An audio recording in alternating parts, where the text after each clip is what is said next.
Hello, on the screen is a summary of what I will go over in this video. Make sure to watch to the end so you don't miss anything. Step 1. First, you'll want to check your system requirements and understand what your PC can handle. Dota 2 is actually pretty optimized, but older machines might struggle with default settings. Make sure you have at least 4 GB of RAM and a basic graphics card. Step 2. Download and install Dota 2 from Steam, which is completely free.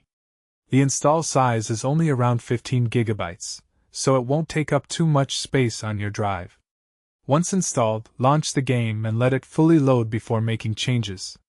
Step 3. Lower your graphics settings immediately. Go into the video options and switch to the lowest preset available.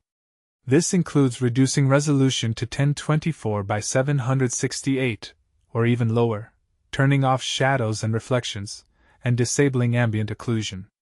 These changes make a huge difference in frame rate. Step 4. Disable expensive visual features like anti-aliasing, bloom, and motion blur. You can also turn off background scenery effects and hero particle effects.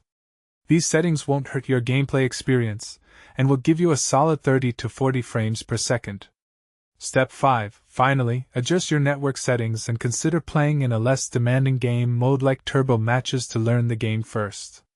Update your drivers regularly and close background applications before playing to free up system resources.